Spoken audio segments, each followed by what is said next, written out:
Can't even afford a car, my brother joked. The helicopter landed on the lawn.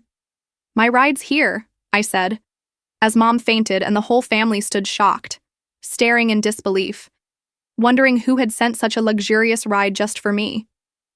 You know that feeling when you walk into a room and everyone has already decided who you are, what you're worth, and exactly where you fit.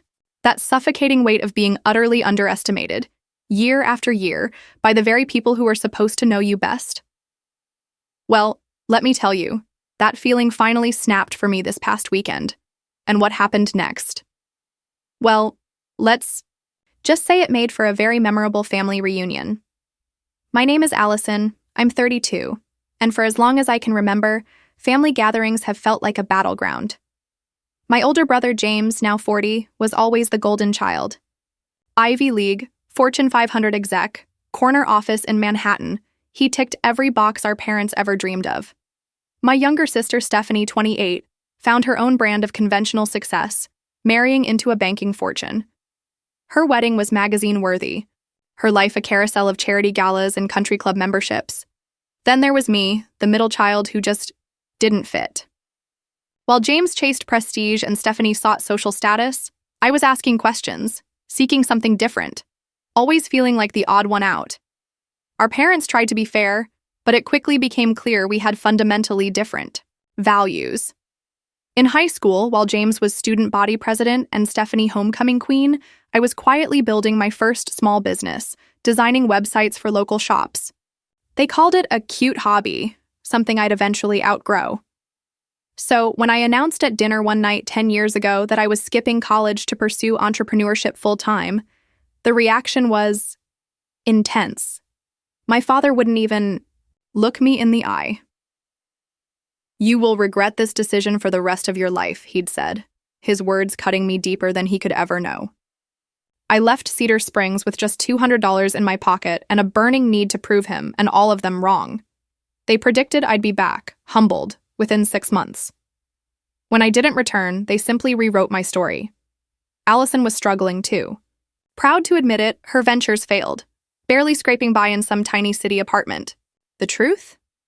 My journey was brutal. 2 failed startups, nearly bankrupt twice, ramen noodles for dinner more nights than I could count, working 18-hour days for 3 straight years. But then my tech security company hit gold with a patented data protection system. We gained traction, and suddenly, my hobby was valued at over $50 million. 6 months ago, a major tech firm acquired us, making me genuinely wealthy beyond my wildest dreams. But I told them nothing. Every holiday call, every rare visit, I'd just listened to their assumptions about my struggling life. James would ask if I needed help with rent. Stephanie would offer me her old designer clothes. I'd just politely thank them and change the subject. It was easier than trying to explain that I lived modestly by choice, that I valued experiences over possessions, that I was building schools in developing countries instead of buying mansions. Their judgment had built a wall around me, a thick, protective one. I still remember James, 5 Christmases ago, telling me, "Some people are meant to lead and innovate. Others are meant to follow. There's no shame in accepting your limitations. Allison." That night, I stepped outside, pretending to take a call, just to hide the tears. The irony? Earlier that day, I'd closed a deal that expanded my company internationally. My team celebrated with champagne while I flew home to be treated like the family disappointment. Then came the call, 3 weeks ago. Mom had fallen, broken, her hip. Dad's early-stage dementia was progressing fast. They needed more care than their savings could cover. James called a family meeting to discuss options and financial responsibilities, his voice dripping with that familiar, thinly veiled judgment as he asked if I could manage to contribute whatever I could. As my flight landed in Cedar Springs, anxiety churned in my stomach. For years, I'd cultivated a life and friendships with people who valued me for my character, not my status. But family. Family has a way of shrinking even the most accomplished, adult back to their childhood self. I still hadn't decided if I'd finally tell them the truth. My parents needed help, and I'd already quietly arranged for the best care imaginable. But my siblings had no idea, and I braced myself for another round of their condescension. That morning, in my downtown loft, I intentionally picked my most unassuming clothes. Faded jeans, a simple sweater with a tiny hole, worn sneakers. My assistant, Margot, watched me pack an old duffel bag instead of my usual sleek luggage, baffled. "You're worth $50 million and you're dressed like a college student going home for the weekend," she observed. "And you're taking a commercial flight instead of the company jet?" "Because," I replied, pulling my hair into a simple ponytail, "this is how they expect me to arrive. They have a very specific image of who I am, and I'm not ready to disrupt that just yet." On the flight, I thought about why I'd maintain this facade. Part of it was the freedom of being underestimated. In business, it often gave me the upper hand. With family, their low expectations meant I never had to justify my choices. But the deeper reason? Their judgment had hurt. Each patronizing comment, each suggestion I get a real job like James or settle down like Stephanie had built that protective wall around my true self. The taxi pulled up to my childhood home, a pang of nostalgia mixed with apprehension. The familiar white colonial, the maple tree I'd climbed, Mom's garden, everything seemed smaller, preserved in amber. For a moment, I was 10 years old again, running up those steps, seeking approval I rarely felt I fully received. I took a deep breath. Before I could knock, the door swung open. James, in a cashmere sweater and pressed slacks, checked his expensive watch. "Finally," he said, by way of greeting. "We expected you hours ago. Did your flight get delayed, or did you have to take the bus from the airport?"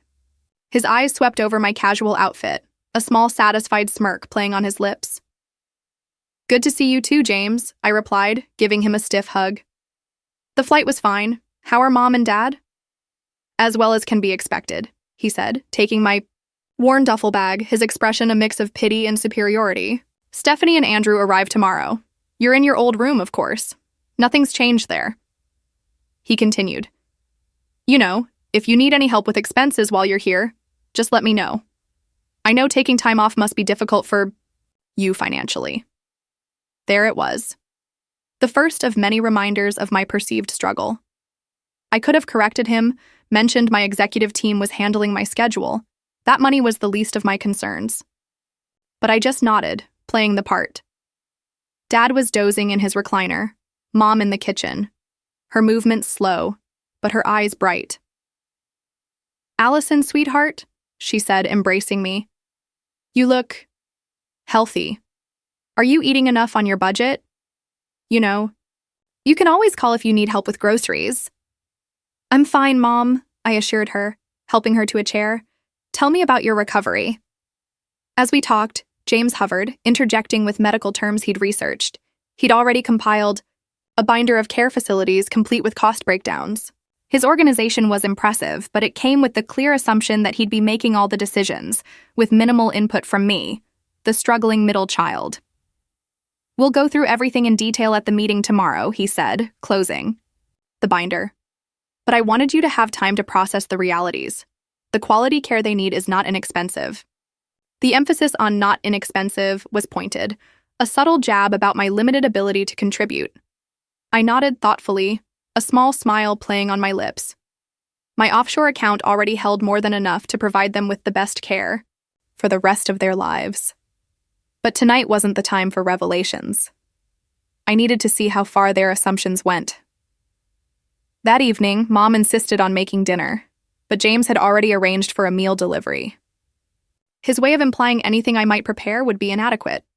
The spread was impressive: roasted chicken, gourmet sides, artisan bread. Mom kept exclaiming over it, "James, you're always so generous." The doorbell rang. Stephanie burst in, her husband Andrew trailing behind with designer shopping bags. She looked like a fashion magazine cover in her cashmere dress and pearls. "We're here," she announced, embracing Mom, "and we brought gifts." She distributed expensive scotch for Dad, a silk scarf for Mom, a leather portfolio for James. Then, she turned to me. "And for you, Allison, I thought you could use this." She handed me a small bag, a gift card to a mid-range clothing store. "I noticed last time your wardrobe could use some refreshing," she explained, with what she probably thought was sisterly concern. "This should help you get a few professional pieces for job interviews." I pocketed the card, ignoring the implication. "Thank you," I said evenly. "How thoughtful." "Well, we all want to see you succeed," she replied, patting my arm patronizingly. "Speaking of success, Andrew just made partner. We're renovating the kitchen, Italian marble everywhere." Dinner conversation revolved around their achievements. When the topic finally, occasionally turned to me, it was always framed as gentle concern. "And what about you, Allison?" Stephanie asked, refilling her wine.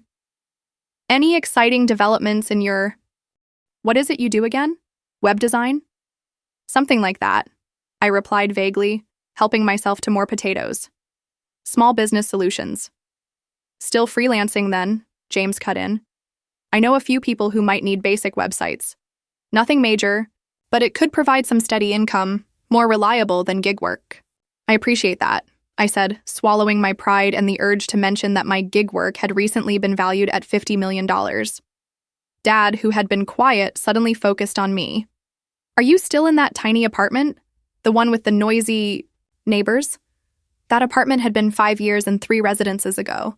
I owned a penthouse overlooking the city park now, but they didn't need to know that yet. "I have a comfortable place," I answered truthfully. "Well, comfort is relative," Stephanie laughed. "Remember when Allison thought success meant making enough to buy name-brand cereal instead of the generic stuff?" As everyone chuckled at my apparent simplicity, the conversation inevitably turned to tomorrow's family meeting. "The reality is," James began, shifting into his executive presentation mode, "Mom and Dad need more support than Medicare will cover. Their retirement savings are substantial, but not infinite, especially for the quality of care they deserve." Stephanie added, "We've been looking at several options. There's a wonderful assisted living community near us, very exclusive." Andrew chimed in, "Medical amenities are top-notch, and the social environment would be perfect." They seamlessly used "we," occasionally glancing my way with expressions that clearly excluded me from their collective decision-making. The message was clear. They were the successful ones who would handle the important decisions and financial arrangements. I was expected to contribute what little I could and be grateful for their generosity in not demanding more. "Of course, these premium facilities come with premium costs," James continued, directing this comment specifically to me. "But Stephanie and I have discussed how we'll handle the financial arrangements." "We want to be fair," Stephanie added with false sweetness. "Everyone should contribute according to their means." "Which means we don't expect you to match our contributions," James clarified, as if doing me a great favor. "Whatever you can manage will be appreciated, even a token amount." My cheeks burned, not because I couldn't contribute, but because they had so completely written me off without ever asking about my actual situation. Years of assumptions had created a narrative about me that they accepted as absolute truth. "You've always had so much potential, Allison," Mom sighed, patting my hand. "I still don't understand why you never finished that business degree. You could have been so successful like your brother." "Different paths work for different people, Mom," I replied quietly. "Not everyone measures success the same way." "True," James nodded condescendingly. "But some measures of success are more tangible than others. Security, stability, the ability to care for family. These are universal indicators that one's choices have been sound." The subtle digs continued throughout dinner, but I maintained my composure, debating my next move. Part of me wanted to reveal everything, just to see their faces. But another part hesitated, wanting to understand the full extent of their assumptions before shattering our family dynamic forever. By the time dessert was served, I had made my decision. Tomorrow's family meeting would be the moment of truth. They would learn that their struggling middle child had been more successful than they could possibly imagine, just not in the ways they had prescribed. The official family meeting began promptly at 9 the next morning. James had his laptop and a portable projector ready for his meticulously prepared PowerPoint. Parental care options and financial considerations. Stephanie and Andrew sat on the love seat, matching in their business casual attire. Mom and Dad occupied their usual chairs. I took the wobbly ottoman in the corner, the least comfortable seat, fitting for my assigned role as the family afterthought. I've compiled comprehensive research on the top care options in the region, James began, clicking through slides of upscale facilities with manicured grounds and elegant interiors. He detailed amenities like gourmet dining, cultural excursions, specialized memory care for Dad. The final option, clearly his preferred, was a luxurious continuing care community. This would allow Mom and Dad to maintain their autonomy while having immediate access to medical support, he explained. They'd have a 2-bedroom unit with a small garden terrace, walking paths, a community center, even a small golf course for Dad. It looks wonderful, Mom murmured, though I saw the concern in her eyes as she glanced at Dad, who was struggling to follow the rapid presentation. Of course, premium care comes with premium costs. James transitioned to a slide with a detailed breakdown of monthly expenses. The bottom line number caused Mom to gasp softly. This represents the gap between their retirement income and the actual costs. This is what we, as a family, need to address. Andrew, ever the finance professional, leaned forward. We've calculated how to distribute this responsibility equitably. Stephanie and I can cover 40%, and I can manage 45% through my bonus structure and investments. James added, that leaves 15%, which is approximately $1,200 monthly. All eyes turned to me. The unstated question hung in the air. Could I even afford to contribute my relatively small share? I remained silent, curious how they would frame their assumptions about my finances. Stephanie cleared her throat delicately. Allison, we know your situation is different from ours. If that amount is prohibitive, perhaps you could contribute in other ways. Maybe visit more often to provide personal care instead. We don't want to create hardship, James added, with that patronizing tone reserved specially for me. Perhaps $500 monthly would be more manageable for your budget? Stephanie and I could adjust our contributions to cover the difference. How generous of you, I remarked quietly, noting how they had already decided what I could and could not afford, without ever asking me directly. We just want what's best for Mom and Dad, Stephanie said, a hint of defensiveness in her voice. Those of us who can contribute more should do so. Dad, quiet until now, suddenly focused on me. Do you even have a steady job now, Allison? Last we talked, you were between projects. Before I could answer, James interjected. I've actually been meaning to discuss that. My company has an entry-level marketing position opening up. The salary would be modest by our standards, but for someone in Allison's position, it would provide stability and benefits. I could put in a word. That's so thoughtful. Stephanie beamed at him. A real job with a real company would make such a difference for you, Allison. The condescension was becoming unbearable. They had built such a complete narrative about my supposed failures that they couldn't even imagine I might have built something successful on my own terms. I appreciate the thought, I said carefully, but I'm comfortable with my current professional situation.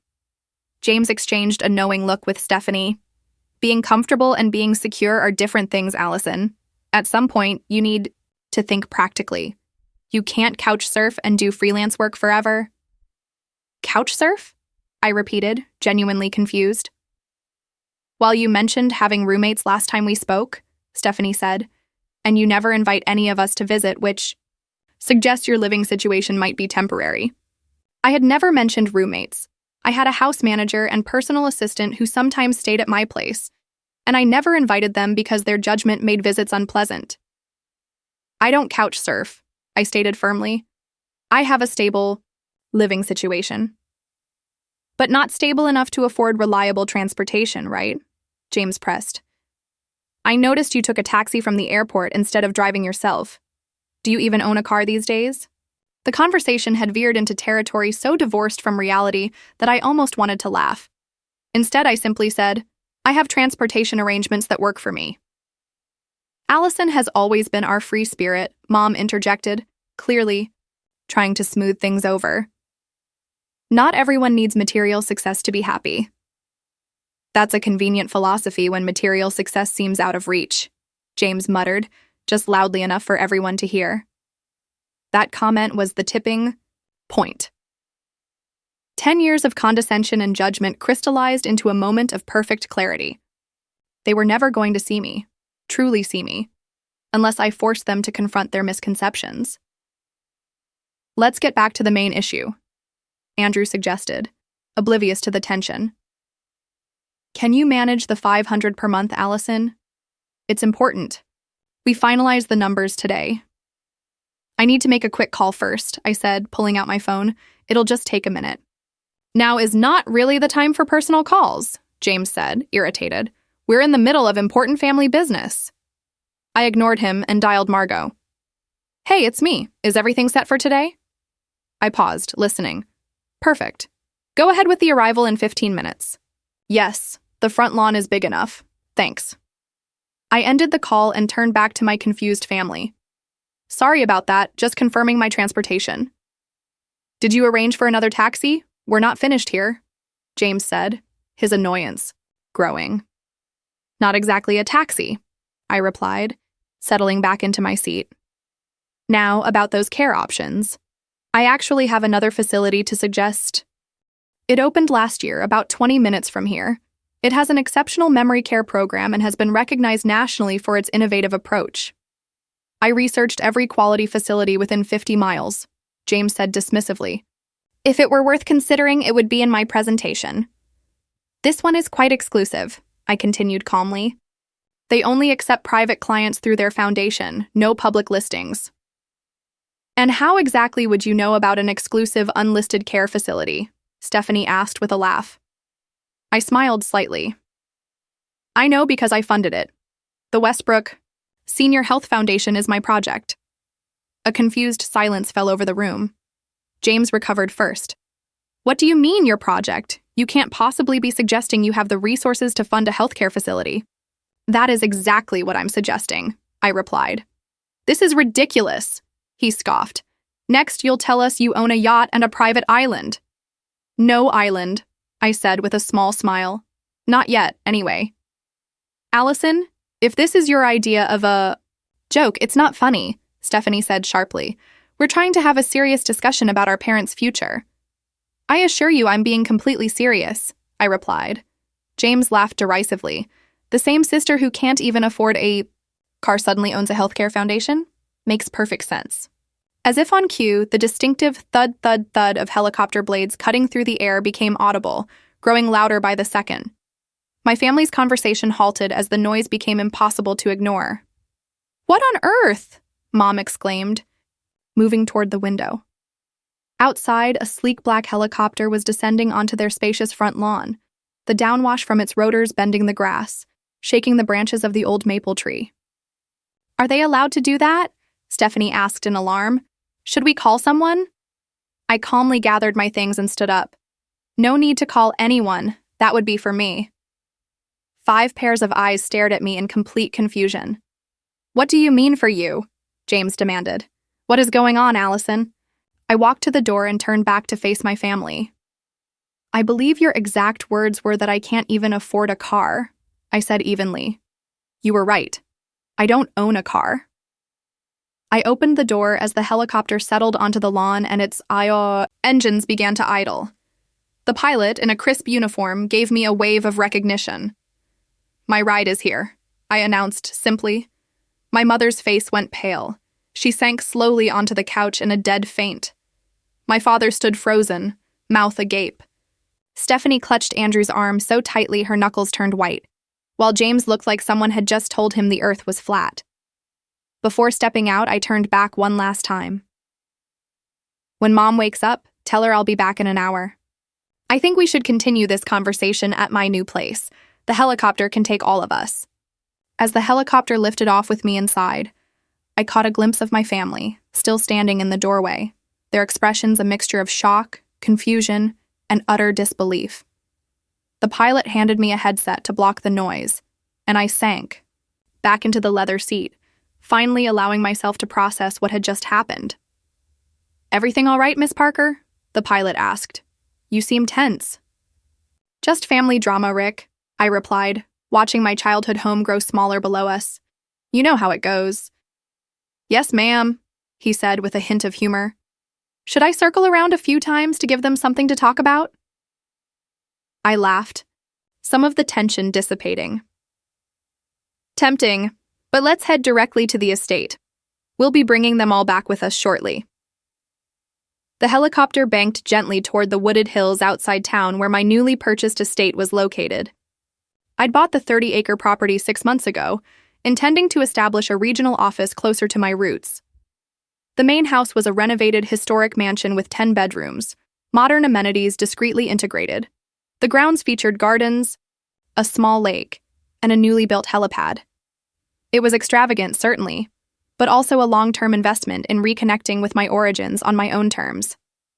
Below us, the sprawling main house with its stone facade, the carefully landscaped grounds, and the guest house where my staff stayed came into view. It was beautiful, but also somewhat intimidating, which was precisely why I had hesitated to reveal its existence to my family. How could I explain that despite this outward display of wealth, I still valued simplicity and purpose over status? As we landed, Margot was waiting, tablet in hand, ready to brief me. She had been with me since the early days of my company, one of the few who knew both my professional and personal worlds intimately. "How did the grand reveal go?"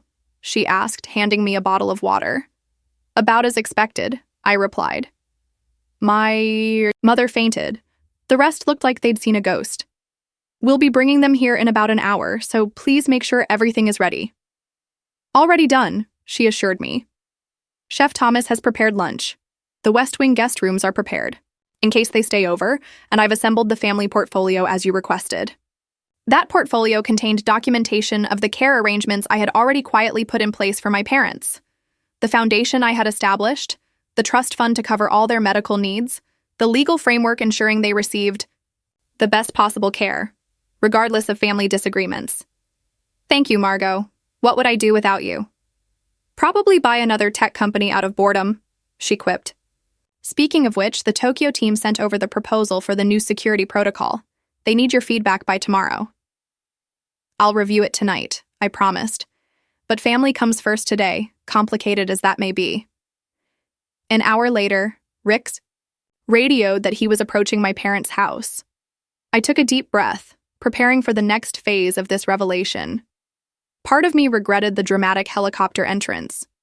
But after years of dismissal and condescension, perhaps a dramatic gesture was exactly what was needed to break through their perceptions. When the helicopter returned, my entire family was aboard, their expressions still stunned. My mother clutched, her purse like a shield. My father gazed out the window in wonder. My siblings maintained a shocked silence that was entirely out of character for them. Only Andrew seemed to have recovered somewhat, his banker's mind likely already calculating the value of what he was seeing. As we landed and they disembarked, the full impact of the estate came into view. Stephanie's mouth literally dropped open, while James kept blinking rapidly, as if trying to wake himself from a dream. "Welcome to my home," I said simply, leading them toward the main entrance where Margot waited with a professional smile. "This is yours?" my mother finally managed to ask as we entered the soaring foyer with its grand staircase and crystal chandelier. "Yes, Mom. I purchased it 6 months ago when I decided to establish a regional office nearby." "Regional office? Of what?" James demanded, finding his voice at last. I led them into the main living room, where floor-to-ceiling windows overlooked the gardens and lake beyond. "Of Parker Security Solutions," I said. "My company." I gestured for them to sit on the plush sofas arranged around a marble coffee table. "Your company?" he repeated flatly. "Since when do you have a company, and how could you possibly afford all this?" "I founded PSS 8 years ago," I explained calmly. "We specialize in cybersecurity solutions for small to mid-sized businesses. 6 months ago, we were acquired by Nexus Technologies for just over $50 million. I retained leadership of the division and significant equity in the parent company." The silence that followed was deafening. Stephanie looked like she might follow Mom's example and faint, while James had gone pale beneath his tan. "50 million?" my father repeated slowly. "My Allison." "Yes, Dad," I said gently, moving to sit beside him. "Your Allison." But you never said anything?" my mother stammered. All these years we thought, you thought I was struggling. I finished for her. I know, I never corrected that assumption. Why would you let us believe you were barely getting by? Stephanie demanded, finding her voice at last. Do you know how worried we were about you? I raised an eyebrow at her.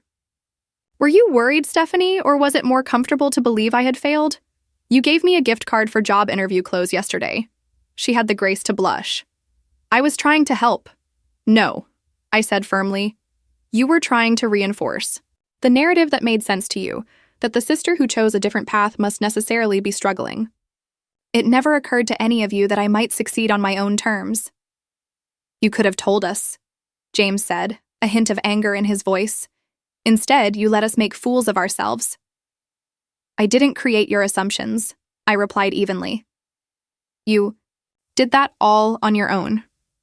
Every time I tried to talk about my work, you changed the subject or dismissed it as that computer thing Allison does. You never asked genuine questions about my business or my life. But the old car, the taxi from the airport, Mom began, were choices, I finished. I lived simply by preference, not necessity. I drive a 10-year-old car when I drive at all because I prefer it.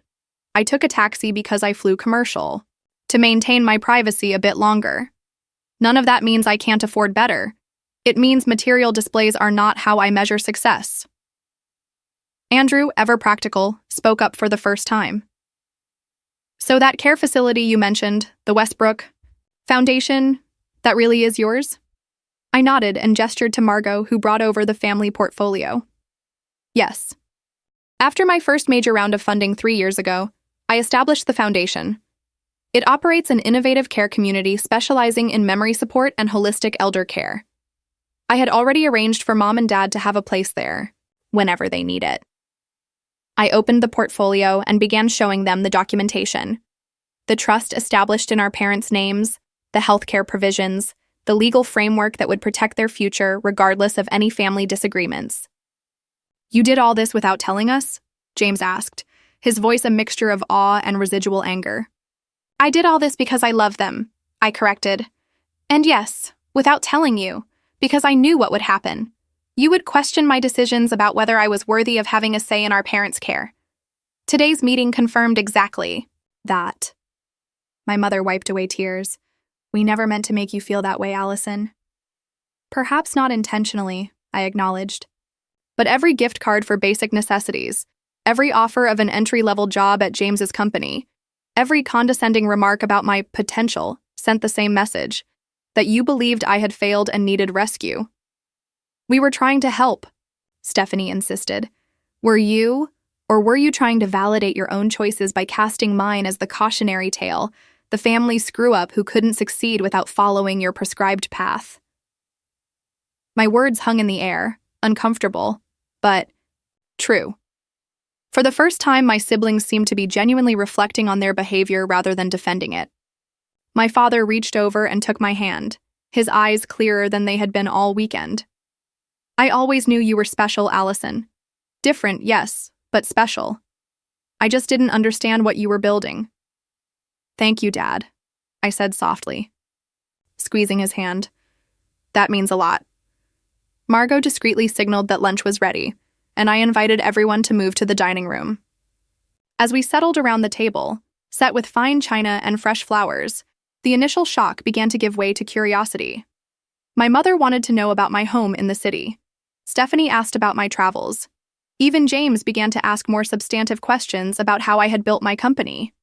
For the first time in years, they were seeing me, really seeing me, not as the failing middle child, but as a successful woman who had created something significant on her own terms. The helicopter had gotten their attention, but it was this moment of genuine interest in my life that felt like the true revelation. After lunch, I gave my family a tour of the estate. As we walked the grounds, the initial tension gradually dissolved into a more complex mixture of emotions, lingering embarrassment for my siblings, pride for my parents, and my own sense of relief at finally being authentic with my family. In the garden overlooking the lake, we settled onto patio furniture for coffee. The questions came more naturally now, with genuine curiosity replacing judgment. When did you know your company would be successful? My father asked, his eyes more focused.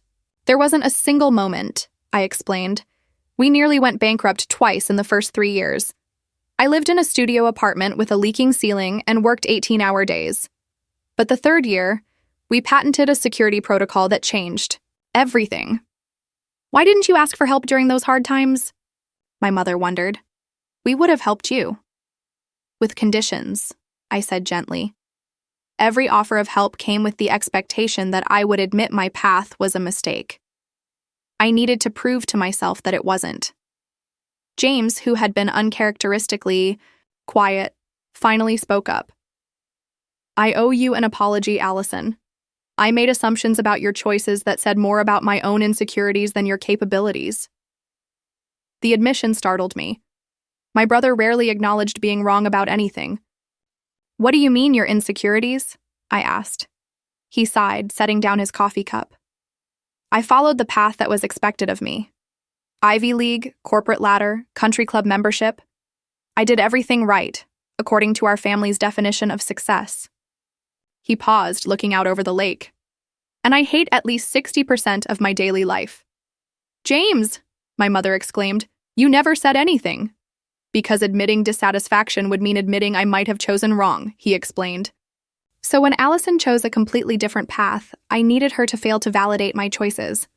Her success challenges the narrative I built my life around. His honesty created an opening for Stephanie, who had been fidgeting with her wedding ring. I feel the same way, she admitted quietly. My life looks perfect on Instagram, but Andrew and I have been in couples counseling for the past year.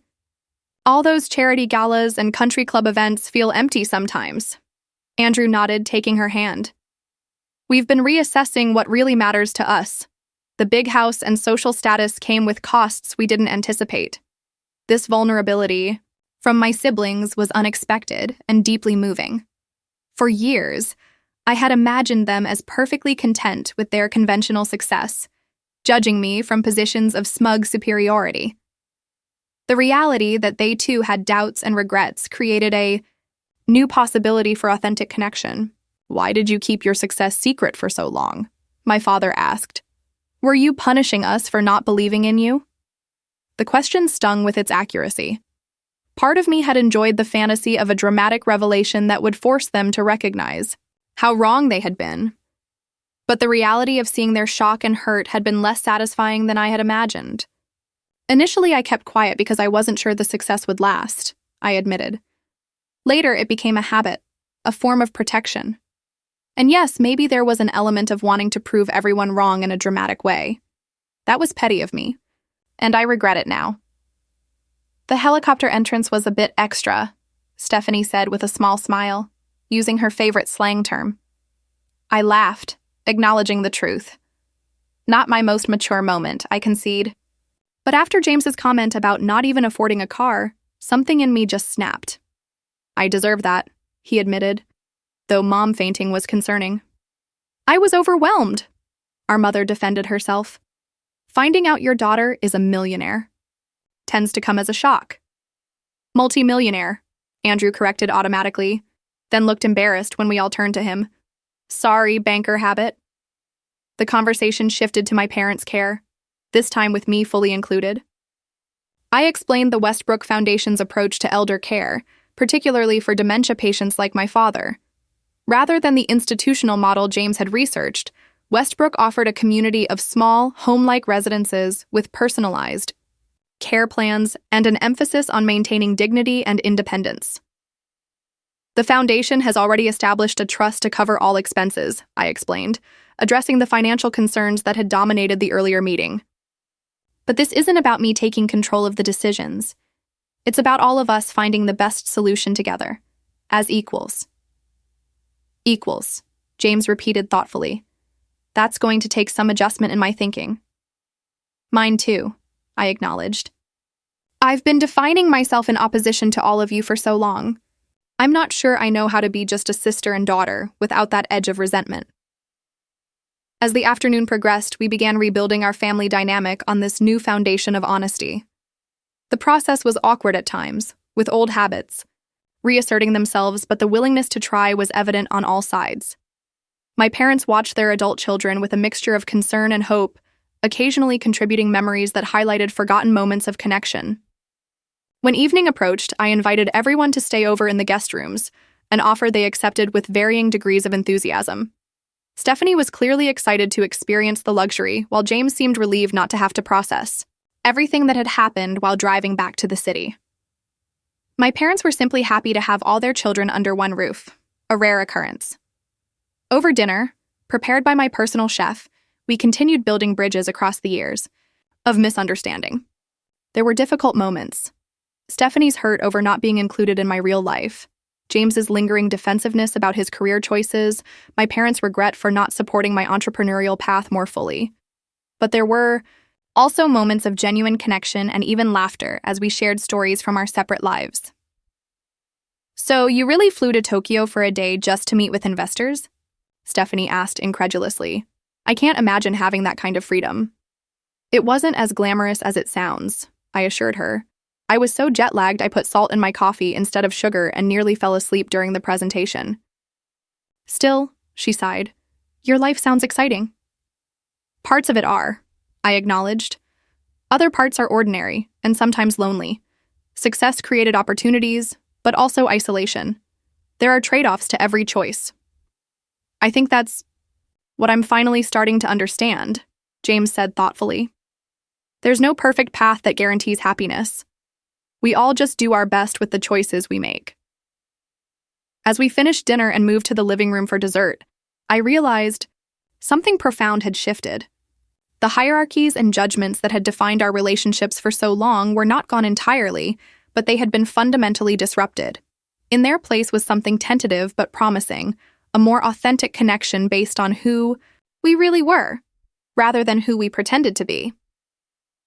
When my mother accidentally knocked over her coffee cup, staining the expensive carpet, her immediate distress revealed how much she still saw herself as a visitor in my world, rather than family. "I'm so sorry," she gasped. "That rug probably cost more than our car." "It's just a rug, Mom," I said, gently. "Things can be replaced. This conversation, this honest connection we're building, that's what matters." Later, as everyone retired, I stood on the terrace looking out at the moonlight reflecting on the lake. James joined me, offering a glass of whiskey from my collection. "You've done well for yourself, little sister," he said with genuine admiration. "Not just the money and all this," he gestured at the estate, "but building something meaningful on your own terms. That takes courage." "I'm not sure I have it," I told him. "It's never too late to make changes. If you hate 40% of your life, that's actually not terrible odds, but you could aim higher." He laughed softly. "Always the optimist. Some things never change." "Some things shouldn't," I agreed, clinking my glass against his in a quiet toast to new beginnings. The next morning, sunshine streamed through the breakfast room windows as my family gathered. Chef Thomas had outdone himself. "I still can't believe you funded an entire care facility," my mother said, adding cream to her coffee. "How did you even know what was needed?" "Research," I explained. "After Dad's diagnosis, I dove into learning everything I could about progressive memory. Kare. The traditional options seemed so institutional. I wanted to create something that preserved dignity and joy, not just safety." "That's what impressed me most during yesterday's tour," James admitted. "The attention to design details that support memory patients without looking clinical. The residents seemed genuinely happy." "That was the goal," I nodded. When residents moved in, we interviewed their families about their life histories, preferences, even the small daily rituals that made them feel at home.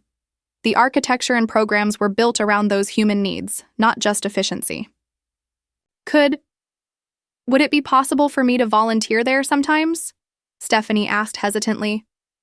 "My charity work has felt increasingly superficial lately. This seems like somewhere I could make a real difference." "They would love that," I said, genuinely touched. "They have an arts program that could use someone with your eye for design." The conversation shifted to practical matters. The timeline for Mom and Dad's potential move, the legal arrangements, how we would stay connected as a family. For the first time, we were discussing these issues as equal partners, each contributing, our different strengths to the solution. After breakfast, we moved to the garden for a family photo, the first in many years where the smiles felt genuine rather than performed. As we arranged ourselves, I reflected on how dramatically our family dynamic had changed in just 48 hours.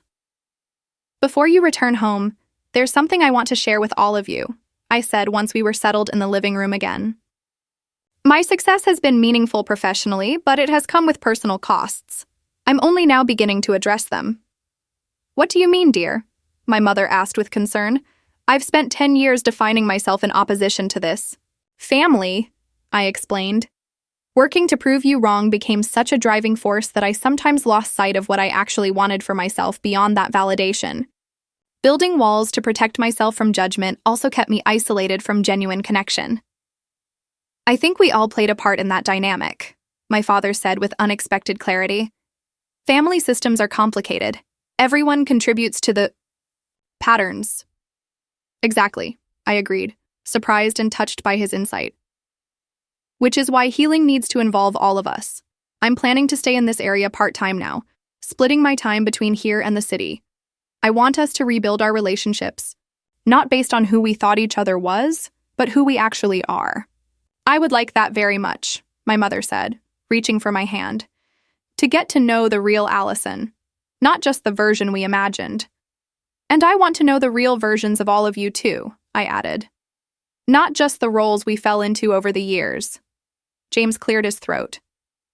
"Speaking of authentic selves, I've been thinking about making some changes. I've been offered a teaching position at the business school. Less money, but more meaningful work. After seeing what you've built, Allison, I'm inspired to stop doing what's expected and start doing what matters." "That sounds perfect for you," I said sincerely. "You always were a natural teacher." Stephanie shared her own tentative plans for shifting her social energy from status-driven charity galas to more hands-on community work, while Andrew mentioned his interest in ethical investment counseling for nonprofits. My parents listened with evident pride as their adult children spoke about aligning their lives more closely with their values. As the weekend drew to a close and preparations were made for everyone's departure, I felt a profound sense of peace. The helicopter that had caused such drama was now just one transportation option among many, no longer a symbol of division, but simply a convenient way to take my parents home. "Will you come for Sunday dinner next week?" my mother asked as we said our goodbyes. "Nothing fancy, just family." "I would love that," I replied, embracing her warmly. "Just family sounds perfect." After everyone had gone, I walked through the quiet house, reflecting. The revelation of my success had created an opening for something more valuable than recognition or vindication, the possibility of authentic connection with the people who had known me longest. True wealth, I realized, was not measured in helicopter rides or estate homes, but in relationships where you could be fully yourself and still be loved. For years, I had pursued external success while keeping my heart protected behind walls of secrecy and resentment. The real challenge now was learning to be vulnerable, to risk being known fully by the people who had once misunderstood me so completely. As I settled on the terrace with my laptop to review the Tokyo proposal Margot had mentioned, I felt lighter than I had in years. The complicated family dynamics weren't magically resolved, and there would undoubtedly be setbacks, and old patterns reasserting themselves. But a fundamental shift had occurred, creating space for new possibilities in our relationships. The sun was setting over the lake, casting golden light across the water. In that moment, I felt immense gratitude, not for the material success that allowed me to make a dramatic entrance, but for the courage to finally be authentic with the people who mattered most. That was the true victory, far more meaningful than proving anyone wrong.